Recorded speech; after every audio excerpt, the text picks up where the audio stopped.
भारत माता की, भारत माता की। हिमाचल प्रदेश के लोकप्रिय मुख्यमंत्री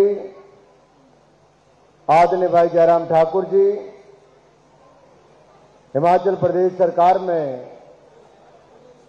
माननीय कृषि, ग्रामीण विकास, पंचायती राज एवं पशुपालन मंत्री आदरणीय वीरेंद्र कंवर जी, हमारे हिमाचल प्रदेश में अपनी 7 लगती विधानसभा क्षेत्र के चिंतपूर्णी के विधायक आदरणीय बलबीर चौधरी जी, पूर्व में रहे प्रदेशाध्यक्ष एवं छठे वित्त आयोग के माननीय चेयरमैन आदरणीय भाई सतपाल सिंह सत्ती जी, गगरेट के लोकप्रिय विधायक और जिनकी अध्यक्षता में आज का शानदार कार्यक्रम हो रहा है, ऐसे लोकप्रिय विधायक आदरणीय भाई राजेश ठाकुर जी, हमारे हमीरपुर संसदीय क्षेत्र के सह प्रभारी भाई सुमित शर्मा जी, हमारे जिला के सम्माननीय अध्यक्ष आदरणीय मनोहर लाल जी, हमारे प्रदेश कार्य समिति के सदस्य आदरणीय राममूर्ति जी, यहां पर उपस्थित महिला मोर्चा की जिला की अध्यक्ष आदरणीय प्रमिला जी, हमारे गगरेट मंडल के अध्यक्ष आदरणीय सतपाल जी, युवा मोर्चा के जुझारू अध्यक्ष भाई सनी पटियाल जी, महिला मोर्चा की मंडल की अध्यक्ष आदरणीय ममता जी, समाजसेवी शादीलाल गोस्वामी जी, यहां पर उपस्थित भारतीय जनता पार्टी के सभी माननीय पदाधिकारीगण, सभी चुने हुए प्रतिनिधि, डीसी श्री राघव शर्मा जी, माननीय सभी अधिकारीगण, उपस्थित सभी मेरे भाई और बहनों और मीडिया से आए हुए मेरे प्रिय मित्रों, मैं सबसे पहले तो हमीरपुर संसदीय क्षेत्र के गगरेट विधानसभा क्षेत्र में प्रदेश के लोकप्रिय मुख्यमंत्री जयराम जी का आप सबकी ओर से और अपनी ओर से बहुत बहुत स्वागत और अभिनंदन करता हूं।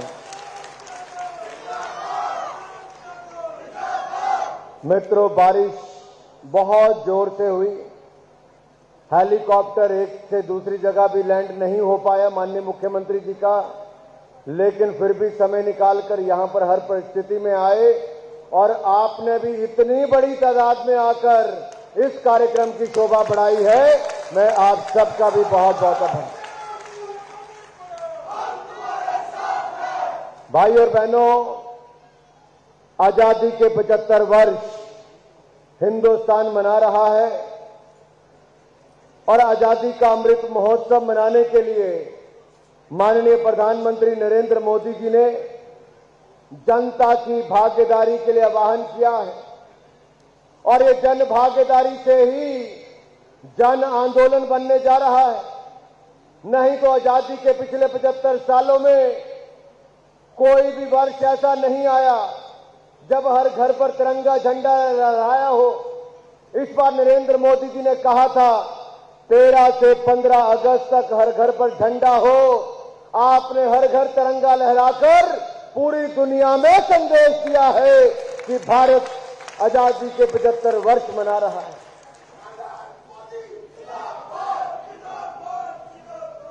ऐसा कार्यक्रम शायद ही पहले हुआ। इस बार लाल किले की प्राचीर से 15 अगस्त को माननीय प्रधानमंत्री नरेंद्र मोदी जी ने अगले 25 वर्षों में भारत को किस दिशा में लेकर जाना है, उसका एक आपके सामने रूपरेखा भी रखी है। 5 प्राणों की जो बात प्रधानमंत्री मोदी जी ने की, सबसे पहली बात क्या कही है? गुलामी की मानसिकता से मुक्ति पानी है। नए भारत के निर्माण के बारे में सोचना है तो गुलामी की मानसिकता से बाहर निकल कर आना है। दूसरी बात उन्होंने कही, हमें विकसित भारत का निर्माण करना है और उसके लिए हर हिंदुस्तानी का योगदान होना बहुत आवश्यक है। तीसरी बात उन्होंने कही, अपने गौरवशाली इतिहास पर हम सबको गर्व करना है। नए भारत का निर्माण तो करना है, लेकिन हजारों वर्ष पुराने भारत के इतिहास पर भी हर हिंदुस्तानी को गर्व करना है मेरे भाइयों और बहनों। और उसी पर हमने एक सीरियल बनाया है, दूरदर्शन नेशनल पर शनिवार और रविवार को दिखाई देता है रात को 9 बजे। आप भी देखिए, अपने परिवार को भी दिखाइए, बच्चों को भी दिखाइए। आज शनिवार है, रात को 9 बजे आएगा, कल रात को 9 बजे भी आएगा। हिंदुस्तान के वीर योद्धाओं ने, जिन्होंने हिंदुस्तान की रक्षा भी की, आजादी की लड़ाई भी लड़ी, उनके जीवन पर यह बनाया गया है। चौथी बात मोदी जी ने कही, एकता और एकजुटता की, कि भारत को बांटने के प्रयास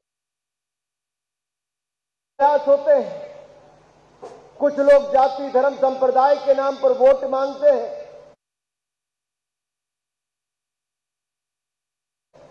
और अपनी सत्ता में आने के लिए कुछ भी करने के लिए तैयार रहते हैं। लेकिन हमें एकजुट होकर भारत को आगे लेकर जाना है।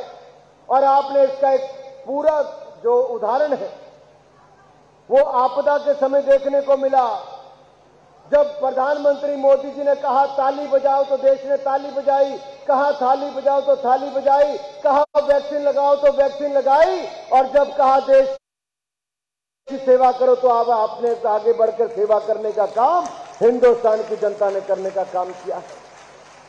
75 साल में शायद ही कोई ऐसा प्रधानमंत्री आया हो जिसके एक आवाज उठाने पर देश एकजुट हो गया हो। ये ताकत कहीं और से नहीं, आपके माध्यम से ही। जब पूर्ण बहुमत से नरेंद्र मोदी जी एक बार नहीं 2 बार भारत के प्रधानमंत्री बने तो भारत और तेजी के साथ आगे बढ़ता चला गया, तेजी के साथ आगे बढ़ता चला गया। आज उस ताकत को आप देख सकते हैं। जिन अंग्रेजों ने हमारे ऊपर राज किया, 200 साल राज किया, उन अंग्रेजों को भी हमने पीछे छोड़ दिया है। भारत की अर्थव्यवस्था जो कभी 11वें नंबर की थी, आज से 7 साल पहले मोदी जी के नेतृत्व में हमने अंग्रेजों को पीछे छोड़कर दुनिया की 5वें नंबर की अर्थव्यवस्था अपना हिंदुस्तान बन गया है मेरे भाई और बहनों।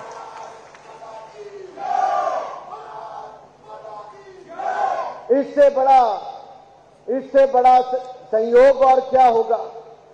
हम आजादी के 75 वर्ष भी मना रहे हैं और अंग्रेजों को पीछे छोड़कर दुनिया की 5वें नंबर की अर्थव्यवस्था बनने का इतिहास भी बना रहे हैं मेरे भाई और बहनों।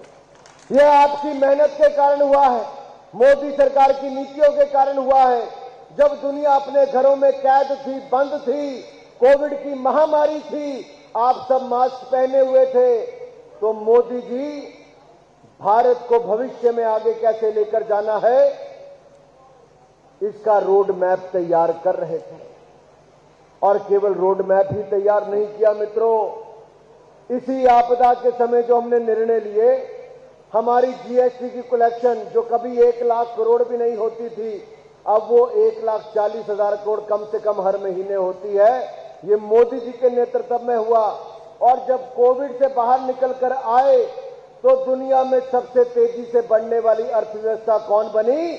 नंबर 1 पर हिंदुस्तान का नाम आया है, हमारे भारत का नाम आया है मेरे भाई और बहन। अब कांग्रेस वाले कहते हैं अच्छा अर्थव्यवस्था तो नंबर 1 तेजी के साथ बढ़ रही है, हमें क्या मिल रहा है?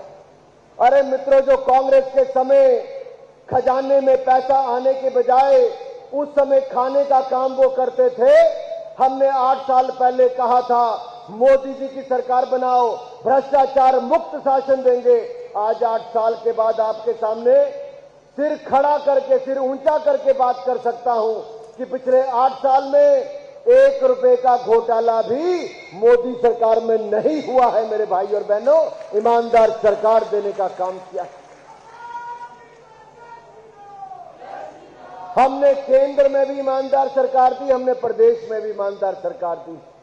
केंद्र में मोदी जी, प्रदेश में जयराम जी ने हर तरह की सुविधाएं देने का काम किया।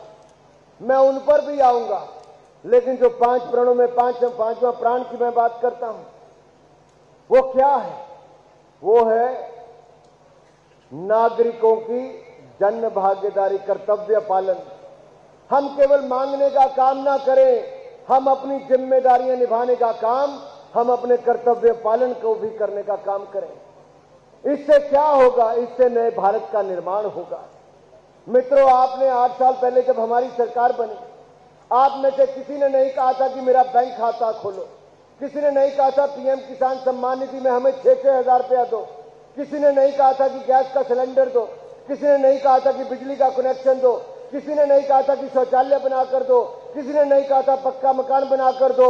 लेकिन 8 साल में मोदी जी की सरकार ने देश की 12 करोड़ बहनों को रसोई गैस का सिलेंडर देने का काम किया, तो जयराम जी की सरकार ने हिमाचल प्रदेश के हर बहन को रसोई गैस का सिलेंडर और चूल्हा देने का काम किया है।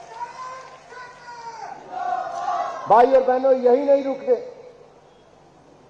12 करोड़ शौचालय देश में बनाकर दिया, तो हिमाचल के भी हर घर को जो बचता था उनको शौचालय बनाकर दिया। 3 करोड़ पक्के मकान बनाकर दिए देश में, तो हिमाचल के भी हजारों भाई और बहनों को पक्के मकान बनाकर दिए। देश के हर घर और गांव को बिजली दी, तो हिमाचल के भी हर परिवार को बिजली देने का काम किया। और यही नहीं रुके, जयराम जी ने तो 120 यूनिट बिजली भी बिल्कुल मुफ्त कर दी है। उसके लिए भी मैं इनका बहुत बहुत आभार आप सबकी ओर से करना चाहता हूं। आयुष्मान भारत योजना लेकर मोदी जी आए, 60 करोड़ हिंदुस्तानियों को 5-5 लाख का इलाज बिल्कुल मुफ्त में देने का काम किया। वहीं पर जयराम जी की सरकार ने हिमकेयर योजना लाकर आपको भी 5 लाख का इलाज बिल्कुल मुफ्त में देने का काम किया है। ये देश में कोई और सरकार नहीं कर पाई, ये हिमाचल में जयराम जी की सरकार और केंद्र में भाजपा की सरकार कर पाई है। मित्रों, हम यही नहीं रुके। आपदा का समय आया तो बहनों के खाते में 1500 रुपए डालने का काम मोदी सरकार ने किया। पीएम किसान सम्मान निधि का 6000 रुपया किसानों के खाते में मोदी जी ने डाला। विधवा, दिव्यांग, इन सब के लिए पेंशन देने का काम जहां मोदी जी ने किया, वहीं पर 3000 करोड़ रुपया आपदा के समय भी दिया।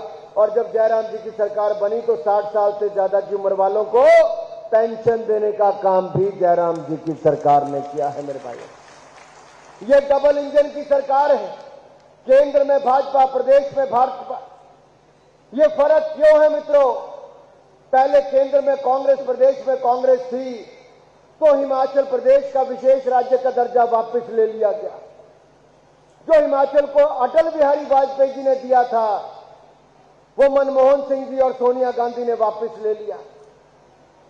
लेकिन मोदी जी की सरकार आई, हिमाचल प्रदेश को अपना दूसरा घर मानते हैं, हिमाचल को विशेष राज्य का दर्जा वापस मोदी जी ने दे दिया है। मेरे भाई और बहनों, अब हिमाचल सरकार को केवल 10% पैसा खर्च करना पड़ता है, 90% पैसा मोदी सरकार वहां से दे देती है। हिमाचल पर बोझ कम पड़ा है, लाभ ज्यादा मिला है। और यही ने मेरे फौजी भाई बैठे हैं, 1 रैंक 1 पेंशन की मांग प्रेम कुमार धूमल जी सांसद के रूप में उठाते थे, लेकिन 30 साल तक किसी सरकार ने नहीं किया। मोदी जी की सरकार आई तो 1 रैंक 1 पेंशन भी पूरा करने का काम किया है, तो नरेंद्र मोदी जी की सरकार ने किया है। हमारी देश की सीमा पर सैनिक लड़ते हैं, पाकिस्तान वालों से लड़ते हैं, चीन के सैनिकों से लड़ते हैं, अतिक्रमण करते हैं तो उनको उल्टे पांव भगाने का काम करते हैं। लेकिन मित्रों, कांग्रेस की सरकार थी, बुलेट प्रूफ जैकेट नहीं दी, लड़ाकू विमान नहीं दिए। आपने मोदी जी की सरकार बनाई, मोदी जी ने 2 लाख बुलेट प्रूफ जैकेट बनाकर दे दी, लड़ाकू विमान राफेल, दुनिया का सबसे ताकतवर जेट विमान दे दिया, तोप दे दी, मिसाइल दे दी, नई बंदूकें दे दी।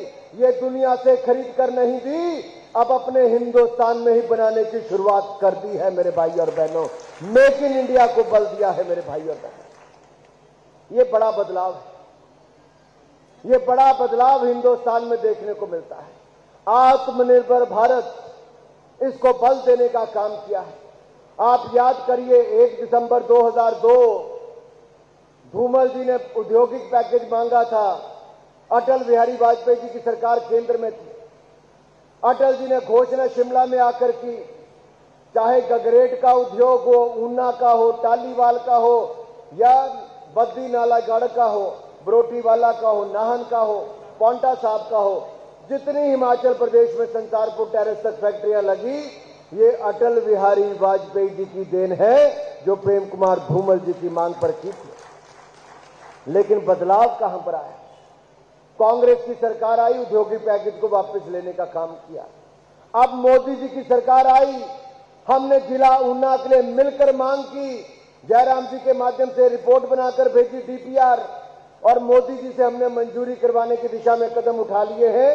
सैद्धांतिक मंजूरी मिल गई है।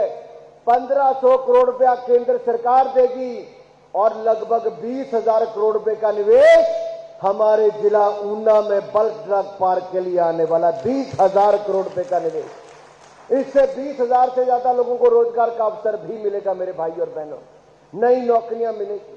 मेडिकल डिवाइस पार्क आएगा तो हजारों लोगों को रोजगार उसके माध्यम से भी मिलेगा। ये बड़ा बदलाव आया है। हम यही नहीं रुके, एक के बाद दूसरा बड़ा प्रोजेक्ट लाते गए। लोहारली चुरडू ब्रिज, ये मांग लंबे समय से थी। हमने प्रदेश से प्रोजेक्ट रिपोर्ट बनाने में थोड़ा हमें समय लगा, लेकिन हमने फिर भी बार बार इसको पुश करते हुए केंद्र सरकार में मोदी जी के साथ, नितिन गडकरी जी के साथ इसकी मांग उठाई। कई बार तो ऐसा होता था जयराम जी कि मैं जनरली सुबह 8 साढ़े 8 बजे लोगों से मिलना शुरू करता हूं, तो जब मैं 8 साढ़े 8 बजे बाहर मिलने गया तो किसी ने कहा जी विधायक जी आए हुए सुबह से। मैं कहा सुबह तो हुई है, 8:30 बजे मिलता हूं, तो कौन आ गया है? तो पता चला सुबह 5:30 बजे राजेश ठाकुर जी मेरे घर पर आकर बैठ गए थे। मैंने कहा राजेश जी,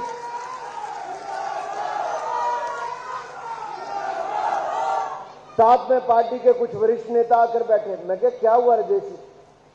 मैंने कहा आप अभी 2 महीने पहले तो आए थे। बोले नहीं, लोहारली चुरडू ब्रिज बड़ा जरूरी पूरा करना है। मैंने कहा मैं आपका ही सांसद हूं, मैं यहां पर बैठा हूं, मैं आपकी मांग को उठाऊंगा। कहने नहीं, ये तो बड़ा जरूरी पूरा कराना है। मुझे कहते हुए प्रसन्नता है, इन्होंने पूरी ताकत लगाई, दिन रात एक करके दबाव भी बनाया, नितिन गडकरी जी से मिलने भी गए। तो आज वो 43 करोड़ रुपए से ज्यादा की लागत का लोहारली चुरडू ब्रिज आपके यहां पर बनने की शुरुआत हुई है मेरे भाई और बहनों। इसके लिए मैं आप सबको बहुत बहुत बधाई देता हूं। यही नहीं, छोटा सा विधानसभा क्षेत्र होता है हमारा, लेकिन अगर मैं केवल पीडब्ल्यूडी विभाग की ही बात करूं तो 316 करोड़ से ज्यादा के काम, अगर सीआरएफ के प्रोजेक्ट के अलावा बात करूं तो 316 करोड़ रुपए के काम आपके यहां पर पीडब्ल्यूडी विभाग के द्वारा हुए, केवल पीडब्ल्यूडी विभाग के द्वारा। खुशी नहीं हुई लगती 316 करोड़ में? और जब 3 लाख रुपया भी किसी पंचायत दे दे तो कहते बड़ा पैसा देता, 3 लाख रुपया देता। ऐसे तो 316 करोड़ रुपया देता। क्यों पोगल जी, देता कि नहीं देता? भाई और बहनों, 88 करोड़ रुपए के तो अभी काम चल रहे हैं और जो चल रहे हैं। जब डबल इंजन की सरकार है तो पैसों की कहीं पर कोई कमी नहीं है, ना आज कोई कमी है, ना आगे कोई कमी रहने वाली है। राजेश जी मानते नहीं है, कहते पुल तो आ जाएगा, कहते ट्रेन भी दिला दी, दिल्ली तक मैं आ ही गया है। मैं क्या आती तो है, अंब तक केवल 10 किलोमीटर दूरी तो है, 10-15 किलोमीटर। कहते नहीं, दौलतपुर चौक पहुंच जावे तो बहुत चंगा होना, कहते आवाज बड़ी सोहनी आती है।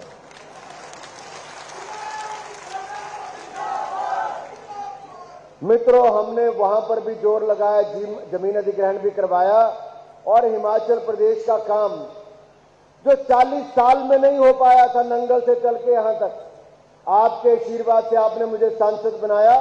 मोदी जी की सरकार में हमने वो भाई ऊना, सत्ती जी की कॉन्स्टिट्यूएंसी ऊना से लेकर चुरनू, आम बंदौरा से लेकर दौलतपुर चौक तक पहुंचाया भी, और ट्रेन वहां पर शुरुआत करवाने का काम भी किया है मेरे भाइयों। अगला काम जो पंजाब का था वो मेरी जिम्मेदारी नहीं थी, लेकिन मैं केंद्रीय मंत्री से वो भी बात कर रहा हूं। हम इसको भी आगे जोड़ देंगे अगले 2 साल में, और 2026 तक हमारी जम्मू तक ये ट्रेन लाइन जुड़ जाएगी। हम जम्मू भी जाएंगे, दिल्ली भी जाएंगे, और देश के अलग अलग कोनों से हमारा दौलतपुर चौक, आम बिंदौरा से लेकर बाकी जुड़ जाएगा। भाई बलबीर जी, आपने कुछ ट्रेनें कही थी आम बिंदौरा तक, हमने वो भी चला दी हैं। हमारा प्रयास है कि वॉशिंग लाइन भी यहां पर खुल जाए ताकि उसका बल मिल पाए।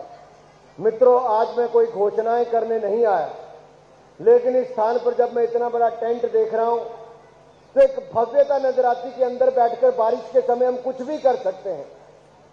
हम यहां पर धार्मिक कार्यक्रम भी कर सकते हैं, राजनीतिक भी कर सकते हैं, खेलकूद भी कर सकते हैं।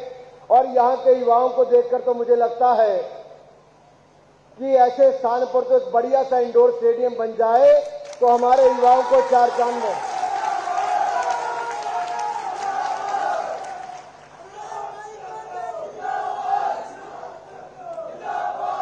भाई बनना चाहिए इंडोर स्टेडियम कि नहीं बनना चाहिए?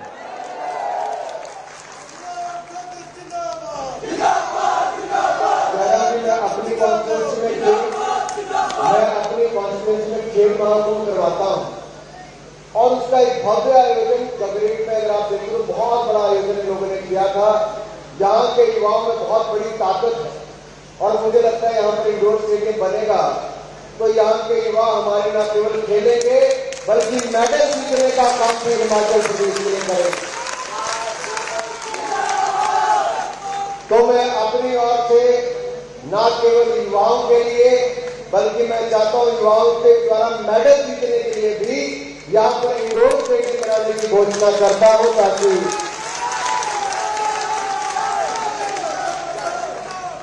और हमारा प्रयास रहेगा कि 2 साल के अंदर आपका इंडोर स्टेडियम 24 महीने के अंदर बनकर तैयार हो जाए और आप सबको वो करोड़ों रुपए की लागत से इंडोर स्टेडियम मिले। ज्यादा समय नहीं लूंगा, हमारा कार्यक्रम बहुत लेट हो गया। मुझे आज हरोली का कार्यक्रम करके महाराष्ट्र में पहुंचना है, मेरी रात को महाराष्ट्र में मीटिंग है।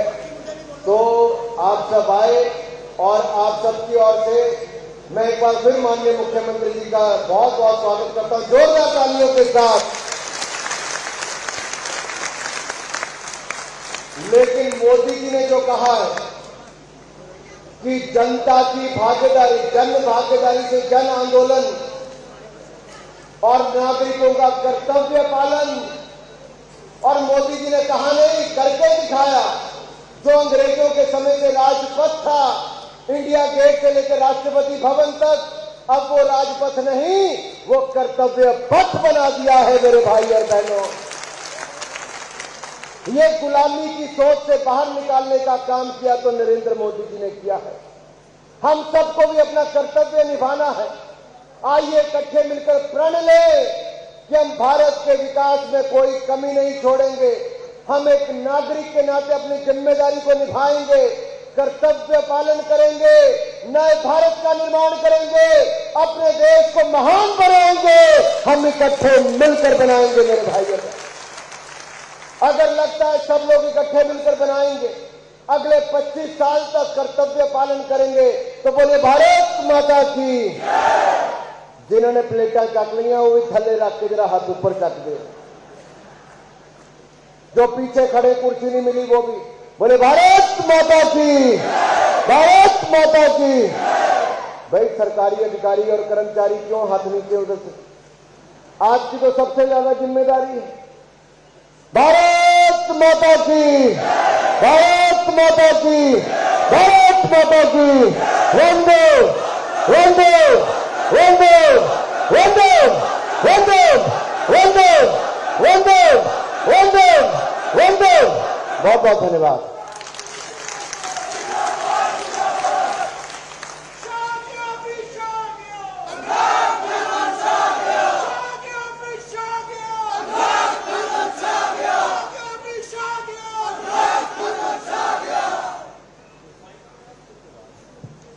आपने अपने दिलों की धड़कन हमीरपुर पार्लियामेंट के हमारे जुझारू और केंद्र में मंत्री अनुराग ठाकुर जी के विचार सुने। उन्होंने कहा जितने स्टेडियम चाहोगे उतने बनाएंगे, युवा गगरेट की ग्राउंड में खेले, नशों से दूर रहे, इसके लिए मैं बधाई देता हूँ। इससे पहले कि इस प्रदेश के यशस्वी, लोकप्रिय, ईमानदार, मधुरभाषी, एक जीवन में ये बात याद रखना, मेरी जीवन की बड़ी लंबी राजनीति में 30-35 साल लगाए हैं। मैंने इनका जैसा सहनशील काम करने के लिए कभी माथे पर एक पैसे का गुस्सा नहीं, ऐसे हमें मुख्यमंत्री मिले हैं। इसके लिए हिमाचल प्रदेश की जनता का मैं हार्दिक अभिनंदन करता हूं, धन्यवाद करता हूं। माननीय मुख्यमंत्री जी, इससे पहले कि आप बोले, ये जो जिस जगह पे पंडाल लगा है, ये नगर पंचायत हमारी गगरेट है और ये पंडाल की जगह यहाँ कभी इससे पहले आर्मी के लोग जब यहाँ से गुजरते थे, रुकते थे, ये केंद्रीय सरकार की जगह है। मानिए डीसी महोदय जी ने क्रॉसबॉन्डिंग कर ली है इनको जगह और देने के लिए, और ये जगह नगर पंचायत के लिए यहाँ एक पार्क बने, यहाँ बच्चों को खेलने के लिए स्टेडियम बने। ये 26 कनाल की भूमि, इसके ऊपर 40 लाख रुपया 4 दिवारी का खर्च होगा। इसके लिए मेरी ये मांग आज इसलिए है कि आप यहाँ बैठे हैं और एक आर्मी के लिए एक सर्विसल, हमारे जितने आर्मी वाले उनके लिए कमेटी का हाल, उनके लिए 2-4 चीजें और बने, उसके लिए भी माने डीसी महोदय जी ने क्रॉसबॉन्डिंग करनी है, जमीन देखनी है, जमीन ट्रांसफर हो रही है। आर्मी के लोग एक्सर्विसमैन देश की सेवा करते हैं, उनके लिए वो जो मांग रखेंगे आपसे मैं गुजारिश करता हूं कि वो देने की कृपा करें। मैं हाथ जोड़कर विनती करता हूं और तालियों से खड़े होकर अभिनंदन करेंगे मेरी जनता, तालियों से खड़े होकर। भारत माता की, भारत माता की।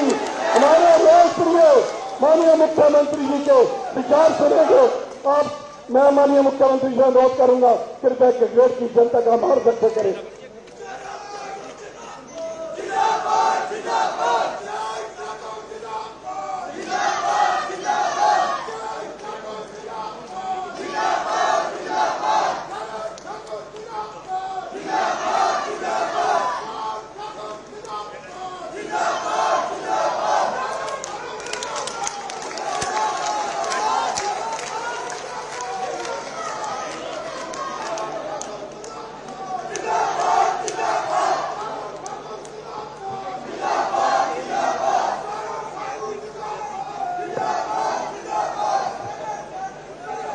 भारत माता की, भारत माता की, भारत माता की।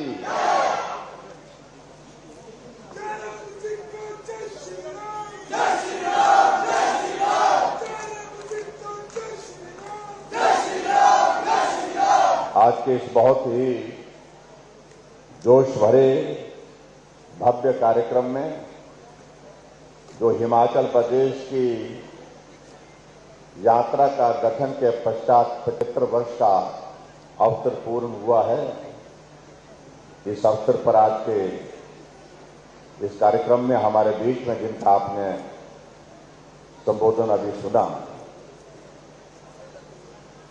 केंद्रीय सूचना एवं प्रसारण मंत्री, जिनके पास यूथ एंड स्पोर्ट्स का भी डिपार्टमेंट है, भाई अनुराग ठाकुर जी। हमारे बीच में हिमाचल प्रदेश सरकार में ग्रामीण विकास एवं कृषि मंत्री भाई वीरेंद्र कंवर जी, हमारी पार्टी के बहुत लंबे समय तक अध्यक्ष रहे,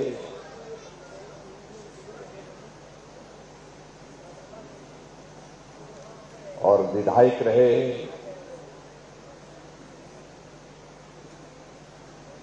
और वित्त आयोग के वर्तमान में हमारे अध्यक्ष के नाते आप काम कर रहे हैं, भाई सतपाल सिंह सत्ती जी। आपके इस विधानसभा क्षेत्र के बहुत ही लोकप्रिय विधायक भाई राजेश ठाकुर जी, आपके पड़ोस के लोकप्रिय विधायक भाई बलवीर जी, पार्टी के हमारे साथी श्री राममूर्ति शर्मा जी, मनोहर लाल जी जो हमारे जिला के अध्यक्ष हैं, मंडल के अध्यक्ष श्री सतपाल जी, महिला मोर्चा की अध्यक्षा प्रमीला जी, युवा मोर्चा के अध्यक्ष सनी पटियाल जी, महिला मोर्चा की मंडल की अध्यक्षा ममता जी, हमारे बीच में समाज सेवी Shri Shadilal ji, deputy commissioner Una, SP Una, विभागों के सभी अन्य अधिकारीगण, पंचायती राज संस्थाओं के सभी चुने हुए प्रतिनिधि, भाइयों बहनों, नौजवान साथियों और पत्रकार मित्रों,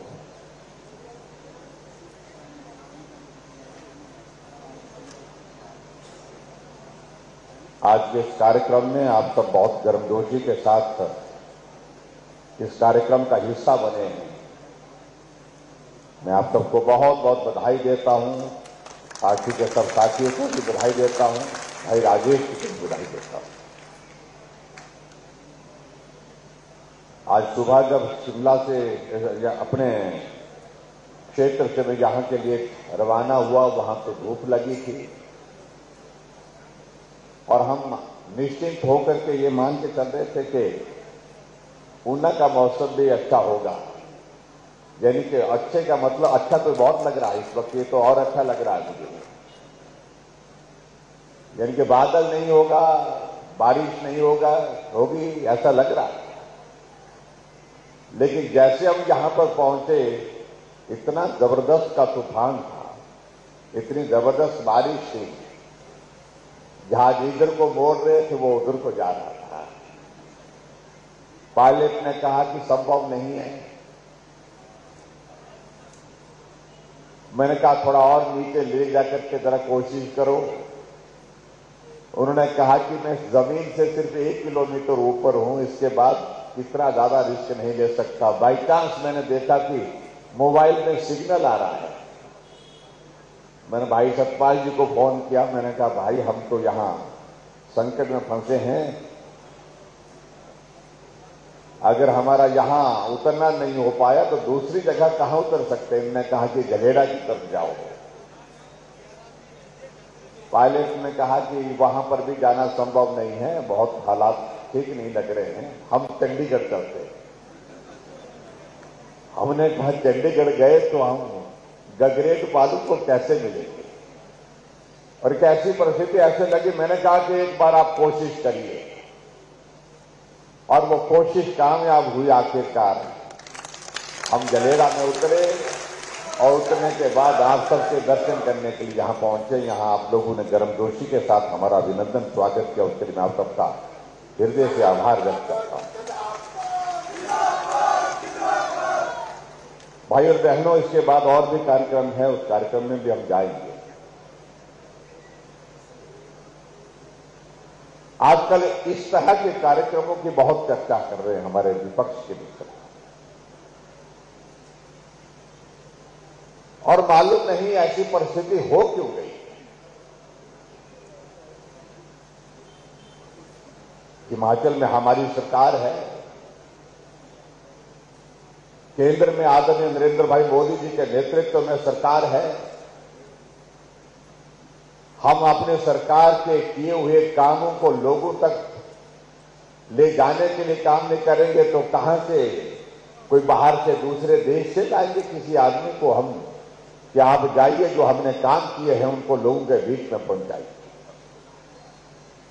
ये हमारा नैतिक दायित्व भी बनता है और ये हमारे लिए हमारी एक जिम्मेवारी भी है, जिस जिम्मेवारी का हम निर्वहन कर रहे हैं। और इसलिए पूरे हिमाचल प्रदेश में हमने तय किया कि जहां आजाद भारत के 75 वर्ष पूर्ण हुए हैं,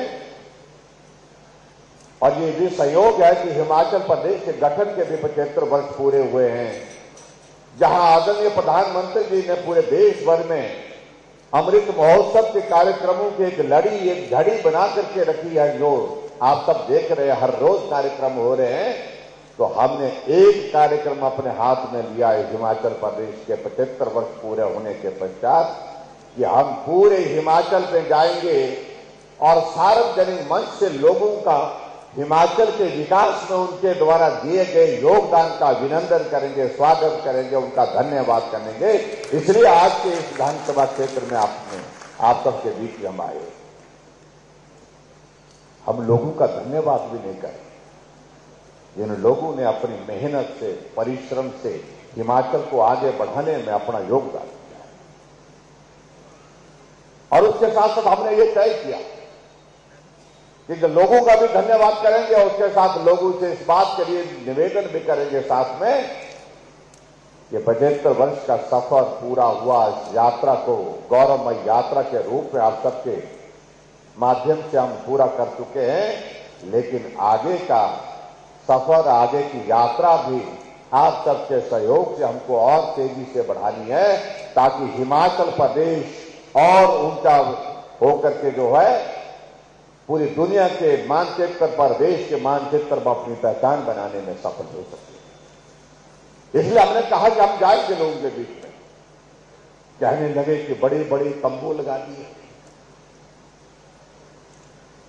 हमने कहा कि भाई हमारा तंबू तो यहां भी लगा है, दिल्ली में भी लगा है, तुम्हारा उखड़ गया, यहां भी उखड़ गया, दिल्ली में भी उखड़ गया, इसका हम क्या कर सकते हैं। और हमारा तंबू तो अभी 20 वर्ष लगा रहेगा। इनको मैं कहना चाह रहा हूं, नरेंद्र भाई मोदी जी देश में 20 वर्ष से पहले नहीं, जब तक है तब तक भी नरेंद्र भाई मोदी जी का तंबू पूरे देश में लगा रहेगा, गड़ा रहेगा। ये हम उन मित्रों को कहना चाहते हैं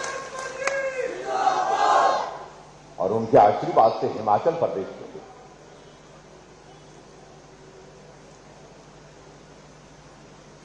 हम जिक्र कर रहे थे कि हिमाचल प्रदेश की यात्रा के 75 वर्ष पूरे हुए और हिमाचल प्रदेश की 75 वर्ष की यात्रा को आप सब लोगों ने पढ़ा है, लेकिन उसके बावजूद भी बहुत कम लोग यहां पर होंगे जिन्होंने इसको देखा भी है। यानी कि 75 साल पहले इसकी बात कर रहा हूं।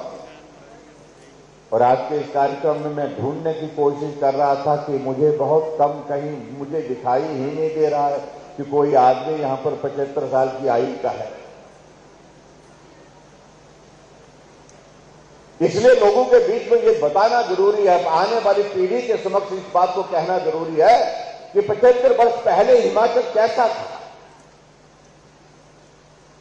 और आज हिमाचल कैसा है। हिमाचल तब और हिमाचल अब, इसको समझने की आवश्यकता है। इसके लिए मेरा आप सबसे निवेदन है कि बाईं तरफ हमारे यहां पर प्रदर्शनी लगी है, आप सारे महकमों की उस प्रदर्शनी में जाकर के देखें और जाकर के देख करके आए कि 75 वर्ष पहले हिमाचल प्रदेश में सड़कों की क्या स्थिति थी, पुलों की क्या स्थिति थी, शिक्षा की क्या स्थिति थी, स्वास्थ्य की क्या स्थिति थी, कृषि के क्षेत्र में क्या स्थिति थी और आज क्या स्थिति। 75 वर्ष पहले हिमाचल प्रदेश में जब हम चंबा में इस कार्यक्रम की शुरुआत करने के लिए गए तो एक पुल वहां पर हमको दिखाई, उसका फोटो दिखाई। यहां पर भी वो फोटो होगा, घास की रस्सी बना करके नदी को पार करने के लिए पुल बनाया और लोग उस घास की रस्सी से बने हुए पुल के ऊपर से जा रहे हैं। ऐसा भी दौर था 75 साल पहले। ऐसा भी दौर था नदी को पार करने के लिए पुल नहीं होता था, भैंस की खाल में हवा भर के उसका सहारा, उसको फुला करके उसका सहारा लेकर के नदी को पार किया जाता था। और कितने लोग ऐसे होंगे जिनसे वो भैंस की खाल का लिया हुआ सहारा हाथ से टूट गया और नदी में ही समाप्त हो गया। वो संख्या ही नहीं है। जब हिमाचल बना था 228 किलोमीटर सड़क हिमाचल प्रदेश में थी, आज मेरे हिमाचल प्रदेश में 39,500 किलोमीटर सड़क है। जब हिमाचल बना था उस वक्त साक्षरता दर 4.8% थी और यहां माताएं बहनें बैठी हैं और महिलाओं की जो साक्षरता दर 2% थी, यानी कि 100 में से 2 महिलाएं पढ़ी थी। और आज हमारे लिए खुशी की बात है, हम केरल से पीछे नहीं, हम केरल के बराबर हैं। पूरे देश भर में साक्षरता दर में हिमाचल केरल के साथ बराबर है और इस बात के लिए मैं आप सबको भी बहुत बहुत बधाई देता हूं। हम बहुत सारी बातों का जिक्र कर सकते हैं, लेकिन सबसे बड़ी बात हिमाचल प्रदेश की इस यात्रा में सबसे बड़ा योगदान अगर रहा है, वो योगदान सभी भाई बहनों का रहा, हर हिमाचल वासी का रहा है। एक मजदूर का रहा है, मजदूरी करते हुए उसने हिमाचल को आगे बढ़ाने में अपना योगदान दिया। एक कर्मचारी का अपनी एक भूमिका रही, एक डॉक्टर की, एक इंजीनियर की, एक किसान की, एक बागवान की, एक बुजुर्ग की मार्गदर्शन करने के लिए, एक युवा को जो है आगे काम करते हुए आगे बढ़ने के लिए, बढ़ाने के लिए हर व्यक्ति का योगदान है। इसलिए आप लोगों ने यहां हमसे पहले वो एक वीडियो देखी होगी जिसमें हमने हिमाचल प्रदेश की इस यात्रा में आज से पहले जो जनप्रतिनिधि के नाते हिमाचल प्रदेश के जो मुख्यमंत्री रहे उनका भी हमने जिक्र किया है। चाहे डॉक्टर YS परमार रहे, चाहे श्री वीरभद्र सिंह जी रहे, चाहे श्री शांता कुमार जी रहे, ठाकुर रामलाल जी थोड़े वक्त के लिए रहे, श्री प्रेम कुमार धूमल जी 2 बार मुख्यमंत्री, सबने अपना अपना योगदान अपने हिमाचल प्रदेश को आगे बढ़ाने के लिए दिया। और ऐसे में सबको स्मरण करते हुए अगर हम सब लोगों के बीच में जाकर के उनका अभिनंदन कर रहे हैं, उनका आभार व्यक्त कर रहे हैं, तो क्या गुनाह कर रहे हैं। भाई और बहनों, में आप सबका इस बात के लिए भी धन्यवाद करना चाहूंगा कि हिमाचल में हमारी सरकार का 5 वर्ष का कार्यकाल पूरा होने जा रहा है। लेकिन ये 5 वर्ष का कार्यकाल सामान्य परिस्थितियों का कार्यकाल नहीं था। ये कार्यकाल बाकी परिस्थितियों की तुलना में अलग तरह का कार्यकाल था। और वजह कोविड का दौर बीच में आया, सब लोग विचलित हुए, बहुत परेशान रहे, परेशानी के दौर में गुजरे। एक अलग तरह की परिस्थिति हमारे सामने थी, क्या होगा मालूम नहीं था, कितने लोग रहेंगे इस दुनिया में ये भी मालूम नहीं था। एक तनाव का माहौल हर व्यक्ति के मन मस्तिष्क में था। बुजुर्गों को कैसे बचाया जाए, घर के अंदर उनको किस प्रकार से उनको रहने के लिए आग्रह करना पड़ा। लेकिन मैं आप सबका इस बात के लिए धन्यवाद करना चाहूंगा कि आप सब लोगों ने उस संकट की घड़ी में हिमाचल प्रदेश में हमारी सरकार को सहयोग दिया, समर्थन दिया। हर कदम पर जो भी बात बताई गई उस पर आप लोगों ने सहयोग दिया, उसके लिए मैं आप सबका बहुत बहुत धन्यवाद करता हूं। आज हजारों की संख्या में यहां पर अगर आप बैठे हैं, निश्चिंत होकर बैठे हैं, उसकी वजह एक है क्योंकि नरेंद्र भाई मोदी जी ने बिना पैसे के वैक्सीन सबको दी। फ्री ऑफ कॉस्ट वैक्सीन को पूरे देश भर में पूरा किया गया। और मुझे इस बात के लिए आप सबका इसके लिए भी धन्यवाद करना है कि हिमाचल पूरे देश भर में वैक्सीन में पहली डोज में भी पहले नंबर पर और दूसरी डोज में भी पहले नंबर पर आया। उसके लिए मैं आप सबका आभार व्यक्त करता हूं। भाइयों बहनों, जहां तक अपने अपने क्षेत्र के विकास की बात है, और मैं इस बात को मैं देख रहा था कि आपके इस विधानसभा क्षेत्र में हर तरह से विकास हुआ। हिमाचल में सरकार बनने के बाद अगर पहला कहीं SDM का दफ्तर खोलने का ऐलान मैंने मंच से किया तो आपका ये विधानसभा क्षेत्र, गगरेट विधानसभा क्षेत्र, जहां पहला SDM का दफ्तर किया।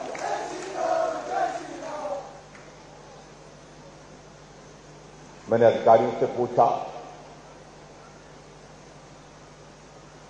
हमने कहा SDM का दफ्तर नहीं जहां पर खोलना है, क्या करना है।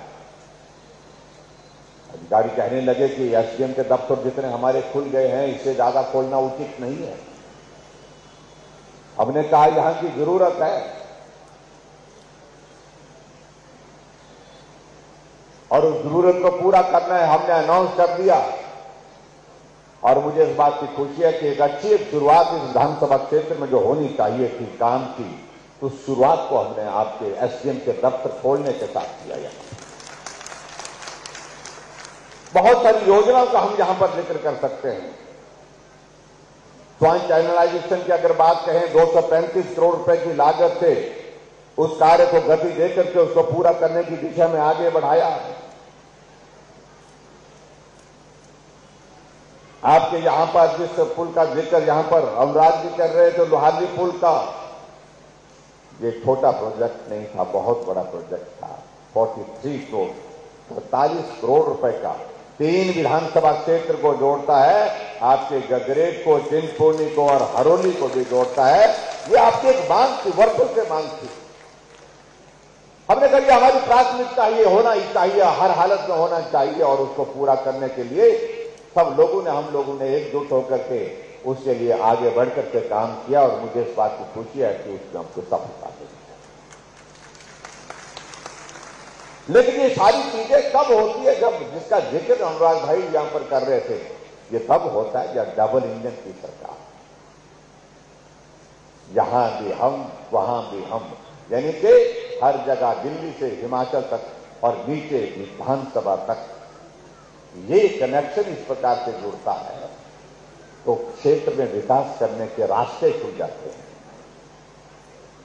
और मुझे इस बात को लेकर के भी प्रसन्नता है कि आपके यहां पर जो हिंदुस्तान पेट्रोलियम के माध्यम से जो प्रोडक्ट एथेनॉल का जो प्लांट यहां पर लगने वाला है, उसकी भी सारी प्रक्रिया हमने पूरी कर ली है। 31 एकड़ जमीन का जो है इंतजाम उसके लिए कर दिया है, और ये प्रोजेक्ट जो है चाहे वो हमारा एथेनॉल का है और उसके साथ हिंदुस्तान पेट्रोलियम का की ओर से जो हमारा पेट्रोल का है, डीजल का इसका है, तो उसके लिए जो 700 करोड़ रुपए की लागत से ये प्रोजेक्ट आने वाले समय में बन करके तैयार होगा। लगभग 1000 गाड़ियों के लिए, 1000 ट्रकों के लिए यहां पर काम मिलेगा। आप कल्पना कर सकते हैं कि क्षेत्र की इकोनॉमी, क्षेत्र की डेवलपमेंट का उसका कॉन्ट्रीब्यूशन कितना होगा।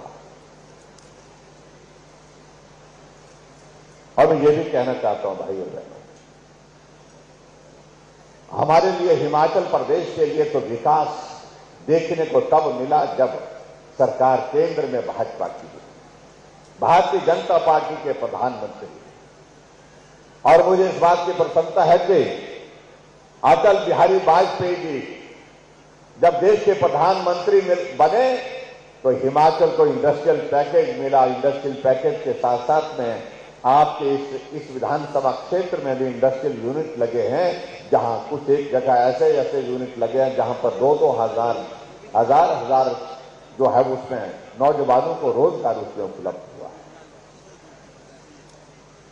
और आज इस बात को लेकर के हम कह सकते हैं कि एक इंडस्ट्रियल पैकेज तब मिला था जब अटल जी थे, और दूसरा इंडस्ट्रियल पैकेज तब मिला जब नरेंद्र भाई मोदी जी देश के प्रधानमंत्री के नाते कार्य कर रहे हैं। बल्क ड्रग फार्मा का जो हमारा पार्क है उसकी स्वीकृति हाल ही में कुछ दिन पहले हमको मिली है। पूरे प्रदेश की इकोनॉमी में, प्रदेश के विकास में उसका एक आने वाले समय में बहुत महत्वपूर्ण उसका रोल रहेगा। हमारे कुछ मित्र कहते थे ये नहीं होगा, ना राधा नाचेगी, ना 9 मन तेल होगा, लेकिन यहां तो आपके सामने हो रहा है। बल्क ड्रग फार्मा का पार्क जो ऊना में जहां पर हमारे बनने वाला है, जहां जिस विधानसभा क्षेत्र में भी हम जाने वाले, हरोली विधानसभा क्षेत्र में, वहां मैं ये कहना चाहता हूं उसमें 1000 करोड़ रुपए केंद्र से मिले। ये भाई और बहनों 3 प्रोजेक्ट पूरे देश के लिए थे, और हमने हिमाचल प्रदेश में इसके लिए इतनी बड़ी मेहनत की इस प्रोजेक्ट को लेने के लिए। कम से कम 10 बार मैंने अधिकारियों की बैठक की होगी, एक चीज को लेकर के हमने कहा कंपटीशन, क्योंकि इसमें कंपटीशन था। कौन सस्ती बिजली देगा, कौन सस्ती जमीन देगा, कौन सस्ता पानी देगा, कौन रोड का इंफ्रास्ट्रक्चर देगा, ये सारी चीजों को लेकर के, और जमीन कितनी देंगे, इस सारी बात को लेकर के हमने कहा ये करना है, हर हालत में करना है और करके दिखाना है। अधिकारियों के साथ हमने लंबी चर्चा करने के बाद, बार चर्चा करने के बाद एक निर्णय लिया, और आखिरकार उसमें हम सफल हुए। पूरे देश भर में 3 ये हमारे बल्क ड्रग फार्मा के पार्क मिले, और हिमाचल उसमें पहले नंबर पर है। इसके लिए मैं आदरणीय प्रधानमंत्री जी का आभार व्यक्त करता हूं। हम केंद्र में एक बार नहीं अनेक बार मिलते रहे। भाई अनुराग जी भी जाकर के हमारे स्वास्थ्य मंत्री जी से मिलते रहे, हमने प्रधानमंत्री जी से भी बात की। हर टूर जब दिल्ली होता था, बल्क ड्रग फार्मा के लिए हम आवाज करते थे कि ये होना चाहिए। लेकिन आज हमें इस बात की खुशी है कि हम उससे सफल हुए और सफलता के जो परिणाम आया है उसमें आप सबका भी बहुत बड़ा सहयोग रहा, उसके लिए भी मैं आप सबका धन्यवाद करता हूं। मैं आज के इस कार्यक्रम में लंबा बोलूंगी, मुझे लगता है कि अब उचित नहीं है, क्योंकि अगले कार्यक्रम के लिए हमें जाना है। यहां भाई राजेश कह रहे हैं कि इथेनॉल का बनाने का जो हमारा कारखाना गगरेज में जो मंजूर हुआ है उसको जीतपुर बेड़ी में जहां पर लगाया जा रहा है, स्थान भी उसके लिए तय हो गया है, जिसका आप जिक्र कर रहे हैं। उसके लिए मैं आप सबको भी डिप्टी कमिश्नर से भी बात कर रहा था, उसकी जमीन से उपलब्ध कराने की सारी फॉर्मेलिटीज लगभग कंप्लीट हो गई है। जहां तक हिमाचल प्रदेश हमारी सरकार का 5 वर्ष का कार्यकाल, भाई और बहनों, मैं कह सकता हूं कि हमने हिमाचल प्रदेश के गरीब लोगों के लिए मदद करने के रास्ते खोले। आज अगर हिमाचल प्रदेश में अभी हमने बजट प्रस्तुत किया, एक मजदूरी करने वाला मजदूर की दिहाड़ी 50 रुपए एक साथ बढ़ाने का हिमाचल प्रदेश में किसी और सरकार ने इतिहास नहीं बनाया। हमने 50 रुपए दिहाड़ी बढ़ा करके, इसका मतलब कि एक महीने का 1500 रुपए का उसको लाभ मिला। इस काम को हमने अपने हाथों किया। हमें मालूम है कि मजदूर मजदूरी करता है, मेहनत करता है, सुबह से शाम करता है और उसके बाद अपने उस पैसे से अपने परिवार का पालन पोषण करता है, बच्चों को पढ़ाता है। उसके लिए जरूरी है। आंगनबाड़ी वर्कर जो काम करते थे उनके लिए हमने 1700 रुपए का इसका महीने का बढ़ाया, जो आज से पहले कभी नहीं बढ़ा था। और आशा वर्कर जिन्होंने कोविड के संकट में बहुत मेहनत की, बहुत परिश्रम किया और उनसे 1825 रुपए उनका हमने महीने का बढ़ाया। आज से पहले कभी भी आशा वर्कर का पैसा इतना नहीं बढ़ा। पंचायत का चौकीदार है, चाहे नंबरदार है, चाहे कोई सारी कैटेगरी का मिड डे मील वाला, हर का 900 रुपए महीने का हमने बढ़ा करके उनको मदद करने की कोशिश की। जिनका 90 रुपए बढ़ता था, 100 रुपए बढ़ता था, 50 रुपए बढ़ता था, सीधा 900 रुपए महीने का बढ़ाया।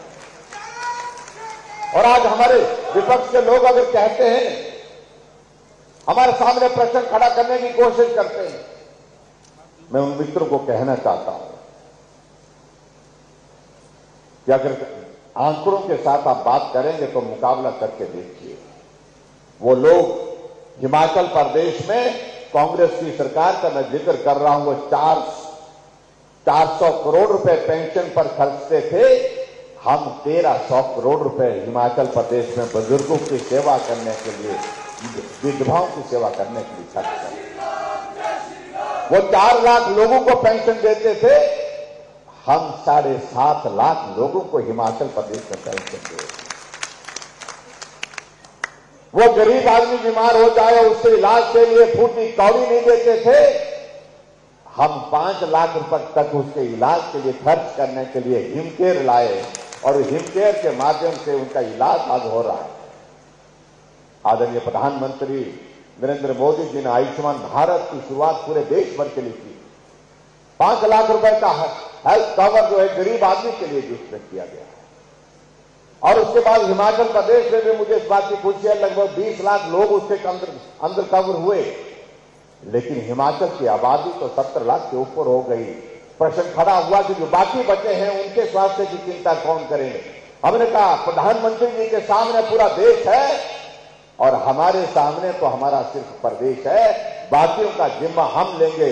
हमने बाकी सभी हिमाचल वासियों के लिए हिमकेयर की एक योजना शुरू की और उस योजना के अंतर्गत 5 लाख रुपए तक का हेल्थ कवर उसके अंतर्गत हम दे रहे हैं। आज तक 3,20,000 से ज्यादा लोगों का इलाज मुफ्त में करके उनको स्वस्थ करके हम घर भेजने में सफल किए हैं। फिर भी उसके बावजूद हमें पूछा जाता, जो लंबे समय तक सत्ता में रहे उनसे इस बात को पूछना चाहिए, क्या उनके जमाने में कोई आदमी बीमार नहीं होता था? क्या उनके जमाने में गरीब आदमी हॉस्पिटल जाता था और हॉस्पिटल में उसके पास इलाज करने के लिए पैसे जब नहीं होते थे? उसके कितने लोग ऐसे हैं जिन्होंने अपनी जगह जमीन घर गिरवी कर दिया इलाज के लिए, जिंदगी बचाने के लिए परिवार के सदस्यों ने। उनकी गिनती करना संभव नहीं है भाई और बहनों। लेकिन सत्ता में रहे जो लंबे समय तक जो कांग्रेस के लोग, कभी नहीं सोचा कि उन गरीब लोगों के लिए कुछ योजना सोचनी चाहिए।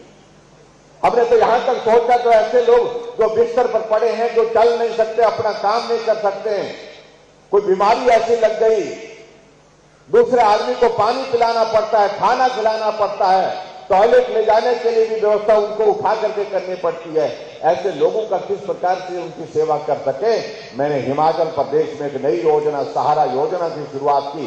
20,000 हिमाचल प्रदेश में ऐसे लोग हैं जो बिस्तर पर पड़े हैं, चल नहीं सकते, अपना काम नहीं कर सकते हैं, उनके लिए हम 3,000 रुपए हर महीने का उनके खाते में डाल करके उनकी मदद करते हैं, सेवा के साथ काम करने की कोशिश की। एक बेटी बीपीएल परिवार की है, गरीब है, और जब उसकी शादी का अवसर आता है, मां बाप की भावनाएं होती कि हम बेटी की शादी करने के लिए कुछ लोगों को बुलाएं, लेकिन उसके बावजूद उनके पास पैसा नहीं होता। हमने कहा गरीब की बेटी हमारी बेटी, यानी कि हमारी सरकार की जिम्मेदारी है। हमने शगुन योजना की शुरुआत की। जिस दिन उस गरीब बेटी की शादी होगी, 31,000 रुपए हम उस बेटी के खाते में डाल करके शगुन देंगे और शुभकामनाएं देंगे, उसको आशीर्वाद देंगे। गरीब के करीब रह करके काम किया, और आगे बढ़कर के भी हमने हिमाचल प्रदेश में इस बात को भी देखा, हमारी माता बहनें काम के लिए आज घर से बाहर जाती हैं, कोई दुकान चलाती है, अपना कारोबार करती है, कोई नौकरी करती है, कोई प्राइवेट सेक्टर में नौकरी करती है, कोई सेल्फ हेल्प ग्रुप के लिए काम करती है, लेकिन उनके आने जाने के लिए कठिनाई होती थी। कुछ महिलाओं ने हमारे साथ बातचीत की, कहा कि हमारे लिए आने जाने का किराया इतना ज्यादा हो गया जिसमें हमको आने जाने में बहुत पैसा लग जाता है। हमने विचार किया, हमने कहा महिलाओं की संख्या कुल आबादी का आधा हिस्सा है, और हमने ये तय किया कि महिलाओं का अगर आबादी का आधा हिस्सा है तो किराया भी उनसे आधा लिया जाएगा। ये भी हमने हिमाचल प्रदेश में तय किया। जो लंबे समय तक कांग्रेस के नेता सत्ता में रहे, उनको इस बात को लेकर के ख्याल दिया। आज सेल्फ हेल्प ग्रुप में जो महिलाएं काम कर रही हैं, 25,000 रुपए रिवॉल्विंग फंड उनको दे रहे हैं। अगर किसी ने लोन लेना है तो उनके लिए लोन के लिए भी 4% पर हम लोन देने का प्रावधान किए हुए हैं। हम महिलाओं का सशक्तिकरण, महिलाओं का उत्थान किस प्रकार से हो सके, उसके लिए कार्य कर रहे हैं। और इसी तरह से हमने आगे बढ़कर के एक और काम किया। हिमाचल प्रदेश में जो हमारी बिजली है, इस बिजली को हिमाचल पैदा करता है, हम दूसरे प्रदेशों को बिजली बेचते हैं। हमने कहा मुफ्त का विषय नहीं, हम राहत देंगे, राहत। महिलाओं के लिए भी हमने ये नहीं कहा कि मुफ्त देंगे, हमने राहत दी है। आधा किराया लेते हैं, आधा नहीं लेते हैं, इसको राहत बोलते हैं। हमारे कांग्रेस के लोगों ने, कई लोगों ने कहा कि मुफ्त खोर बढ़ा दिया महिलाओं को। हमने कहा ऐसे शब्दों पर परहेज करिए, महिलाओं का सम्मान करना सीखिए, इस प्रकार की भाषा का इस्तेमाल मत करिए। ये आपको आने वाले समय में अभी भुगतना पड़ेगा। जिन माताओं बहनों को आप लोगों ने मुफ्त खोर की आदत कह करके उनको अपमानित करने की कोशिश की है, ये दुर्भाग्यपूर्ण है। हाँ, हमने मदद की है, हमने राहत दी है, इसको मुफ्त खोरी कहना अच्छा नहीं। मैं बिजली की बात कर रहा था, हमारे साथियों ने कहा कि बिजली पर सोचना चाहिए। बिजली पर हम पहले ही सब्सिडी दे रहे थे, लेकिन हमारे साथियों ने कहा कि नहीं, थोड़ा और करना चाहिए। हमने उसमें भी गरीब वर्ग, मध्यम वर्ग, दो कैटेगरी। एक गरीब होता है जिसके घर में 3 बल्ब 4 बल्ब होते हैं, उसका बिजली जो है वो 60 यूनिट के लगभग खर्च होता है, 50 से 60 यूनिट तक खर्च होता है। हमने पहले उनके लिए 60 यूनिट तक बिजली में कोई किराया नहीं लेंगे, ये तय किया था। लेकिन बाद में कहा कि एक वर्ग ऐसा है जो ना अमीर है ना बहुत गरीब है, उसके लिए भी थोड़ी राहत खोजनी चाहिए। जिसके घर में 5 बल्ब 6 बल्ब 7 बल्ब लगते हैं, और उसका हमने कहा उसका बिजली का किराया कितना यूनिट खर्च होता है, तो कहा गया कि 100 से 120 यूनिट तक लगभग उसका खर्चा होता है। तो हमने तय किया इन दोनों वर्गों को राहत देने का। हमने कहा 125 यूनिट तक हम बिजली का कोई किराया नहीं लेंगे। जुलाई महीने का बिल आया, और मैं दावे के साथ कह सकता हूं, जिसके घर में कोई कारोबार होता है, कोई फैक्ट्री लगी है, इंडस्ट्री लगी है, तो बात अलग हो सकती है। अन्यथा मैं दावे के साथ कह सकता हूं, यहां जितने भी लोग बैठे हैं सबका बिल कितना आया है, जुलाई महीने का 0 बिल आया होगा, ऐसा मेरा मानना है। राहत देने की हमने बात की। जब हमने ये सारा किया तो कांग्रेस के नेताओं ने कहा कि ये तो बड़ा गलत हो गया। और आजकल क्या कर रहे हैं, गारंटी दे रहे हैं, गारंटी 10 गारंटियां दी उनने। 10 गारंटियों में एक गारंटी ये दी कि महिलाएं जो 18 साल से 60 साल की है उनको 1500 रुपए महीने का देंगे। वो गारंटी दे रहे हैं जिनकी अपनी ही गारंटी नहीं है। और यहां का प्रभारी बनाया है छत्तीसगढ़ के मुख्यमंत्री को, बघेल साहब को। उसको पूछना चाहिए क्या अपने प्रदेश में 1500 रुपए दे रहे हैं महिलाओं को हर महीने का? अशोक गहलोत को पूछना चाहिए, 2 प्रदेश है जहां कांग्रेस की सरकार है, जहां आने वाले समय में वो भी नहीं रहेगी, क्या वो वहां राजस्थान में दे रहे हैं क्या? अगर वहां नहीं दे रहे हैं तो यहां कैसे देंगे? हमें तो तुम कह रहे कि तुम लोगों को मुफ्तखोर बना रहे हैं, तुम क्या कर रहे हो? और दूसरी बात कही, हम 125 यूनिट नहीं 300 यूनिट बिजली का फ्री देंगे। अरे हम तो दे रहे हैं 125 यूनिट, तुम 300 की बात कह रहे हो। ना कोई सुनने वाला ना कोई मानने वाला है। भरोसा होना चाहिए नेतृत्व पर, और भरोसा किसी पर है तो नरेंद्र भाई मोदी जी पर। एक नेतृत्व हमारा देश का ऐसा है जिस पर भरोसा है, देश का भरोसा है, जो कहेंगे वो करेंगे। इसलिए भाई और बहनों, हमने एक बात कही थी इस बार, बाकी सारी चीजें तो एक जगह, लेकिन अब की बार एक काम हम और करेंगे, रिवाज बदलेंगे। जब रिवाज बदलने की बात कह रहे तो बहुत विचलित हो रहे हैं। उनका संतुलन बिल्कुल जो है, जिसको मैं कह सकता हूं डगमगाना, वो कैसे होगा? हमने कहा रिवाज बदलने के बाद हम यहां तो अभी कह रहे हैं पूरे देश भर में तो रिवाज बदल गया है। पूरे देश भर में रिवाज बदल गया। उत्तराखंड में 5 वर्ष तक हमारी भाजपा की सरकार थी, हर 5 वर्ष में वहां सरकार बदल जाती थी। अब की बार धामी जी थे, धामी जी फिर सत्ता में। उत्तर प्रदेश में 37 वर्षों से यही चल रहा था, 5 साल एक, 5 साल दूसरा और 5 साल तीसरा, ऐसा ऐसा चलता था। लेकिन अब की बार योगी जी थे, योगी जी फिर आ गए, रिवाज बदला। गोवा में लंबे समय से हमारी सरकार चल रही है, वो चल रही है। मणिपुर में हमारी सरकार चल रही है। गुजरात में रिवाज कई अरसे से बदला हुआ है, 25 साल से बदला हुआ सरकार बनी है, चल ही रही है, लगातार चल रही है। हमारा पड़ोस का राज्य हरियाणा, वहां पर 2014 में सरकार भाजपा की बनी, 2019 में 5 वर्ष का कार्यकाल पूरा करने के बाद फिर सरकार मनोहर लाल जी के नेतृत्व में चली, रिवाज बदला। तो हम हिमाचल प्रदेश में इस रिवाज को क्यों रख सकते? आइए हम भी इस रिवाज को बदलते हैं। अब की बार एक ही काम करने को हमको बचा है। सरकारें एक बार नहीं अनेक बार बनी, सरकारें एक बार नहीं अनेक बार चली, लेकिन अब की बार हिमाचल प्रदेश में हमको इस रिवाज को बदलना है। भाजपा की सरकार के बाद फिर भाजपा की सरकार बने, आदरणीय नरेंद्र भाई मोदी जी को मजबूत करने के लिए हम सब लोग काम करेंगे। मोदी जी मजबूत होंगे, भारत मजबूत होगा, और हिमाचल तो उनका अपना घर है, जिसको कहते हैं हमेशा वो हिमाचल। जब भी आना होता है ऐसा लगता है कि मैं अपने घर आया हूं। शिमला आते हैं, माल रोड में गाड़ी छोड़ करके पैदल निकल जाते हैं, ऐसे हमारे प्रधानमंत्री जी हैं। धर्मशाला आते हैं तो गाड़ी में लोगों का, गाड़ी में, खुली गाड़ी में उनका अभिनंदन स्वागत होता है। रात को रुकते हैं। पहले प्रधानमंत्री हिमाचल में आकर के धर्मशाला में रात्रि ठहराव किया। 2 दिन की बैठक चीफ सेक्रेटरी की चली वहां पर। इसलिए भाई और बहनों, कुछ नहीं, ना इधर ना सोचना ना उधर सोचना, सीधे हम चले हैं और मिलकर के सीधे चलते रहेंगे। आदरणीय मोदी जी के साथ में चलते रहेंगे। मोदी जी के साथ हिमाचल भी चलेगा, हिमाचल का भी भला होगा, देश का भी भला होगा, आप सभी का भी भला होगा। यही निवेदन करने के लिए मैं आप सबके बीच में यहां पर आया हूं और मुझे पूरा भरोसा है ये ऊना, मैं थोड़ी सी कसर पिछली बार रह गई इस जिले का मैं जिक्र कर रहा हूं।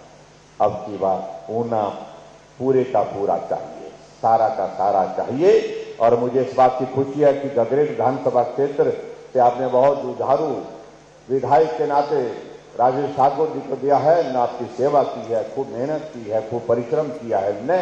और इनकी सेवा जो जिस प्रकार से आप लोगों के बीच में रही है, उस सारी बात को आप सब भी समझते हैं अच्छी तरह से। मैं आप सबसे यही निवेदन करना चाहूंगा कि आने वाले समय में भी गगरेट का विधायक हिमाचल प्रदेश की विधानसभा में चाहिए।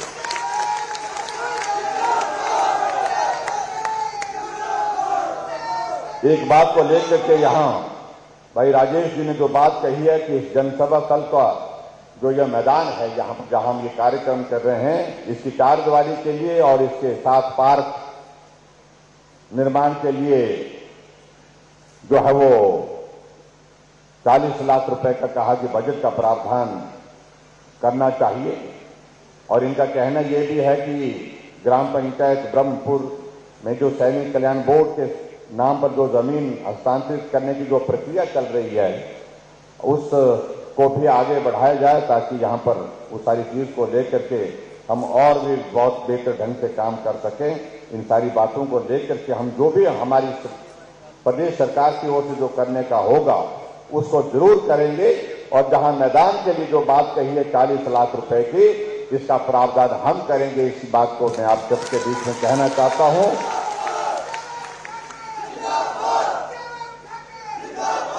और एक और चीज इनने कहा, साथ में कहा है कि तो यहां एक शहीद स्मारक के लिए भी कहा कि शहीद स्मारक के लिए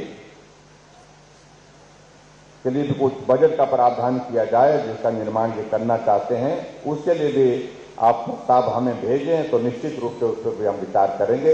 मैं इतनी बात कहना चाहता हूं और आप सबसे विनम्र निवेदन करना चाहता हूं। हिमाचल आगे बढ़ रहा है और तेजी से आगे बढ़ रहा है। मजबूत नेतृत्व देश के जो नरेंद्र भाई मोदी जी के रूप में मिला है, उस नेतृत्व को और मजबूत करना है। आओ हम सब लोग मिलकर के आगे बढ़ें और इस रिवाज को बदलें जो हिमाचल प्रदेश में वर्षों से चल रहा है। रिवाज बदल करके मोदी जी के साथ खड़ा होकर के उनको मजबूत करने के लिए अपना योगदान दे, अपना समर्थन दे। इतनी बात कहते हुए आप सबका आज के इस कार्यक्रम में पहुंचने के लिए आप सबका बहुत बहुत धन्यवाद, बहुत बहुत आभार। भारत